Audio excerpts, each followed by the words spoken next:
বয়স যখন 7 হয়, বারবার যখন সালাতের কথা বলবেন, সাথে করে নিয়ে দাঁড়াবেন, জুমার দিন মসজিদে নিয়ে যাবেন, মাঝে মাঝে নামাজে নিয়ে যাবেন। 7, 8, 9 এই 3 বছরের ট্রেনিং এ 10 বছর তো এমনি পাক্কা নামাজে হয়ে যাবে। নাকি বলবেন হুজুর আমি তো পড়ি না, আমারই তো খবর নাই। ছেলেরা যে বলবো বাবা নামাজ কায়েম কর, এর আগে কিন্তু নিজের মুসল্লি হইতে হবে।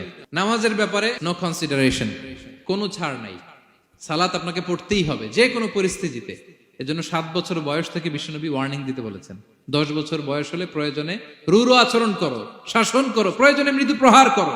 অনেক ফ্যামিলি আছে নিজেও নামাজি, ছেলে মেয়েদেরকেও নামাজের কথা বলে পড়ায়। জোহর পড়তে দেয়, আসর পড়তে দেয়, মাগরিব পড়তে দেয়, এশা পড়তে দেয়, ফজর পড়তে দেয় না। ফজর নিয়ে টেনশন নাই। কেন?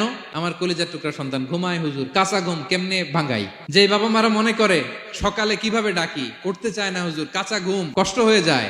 ফজরের সময় যদি আগুন লেগে যায় আপনার ঘরে, কি করবেন? আরেকটু ঘুমা, কাঁচা ঘুম।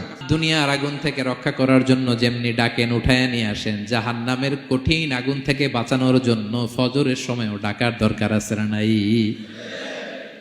দুনিয়ার আগুনের চেয়ে কমপক্ষে 70 গুণ বেশি তেজওয়ালা। বিষ্ণু বলেন নারুকুম তুকিদুন, যে আগুন দিয়ে কিচেনে রান্না করো, জাহান্নামের আগুন কিন্তু এই আগুন নয়। জাহান্নামের আগুন দুনিয়ার আগুনের চাইতে কমপক্ষে 70 গুণ বেশি তেজওয়ালা। তাহলে ফজরের সময় ডাকবেন তো ছেলে মেয়েকে, হ্যাঁ, নিজেও পড়বেন, ছেলে মেয়েদেরকেও ডাকবেন। আকিমিস সালাহ।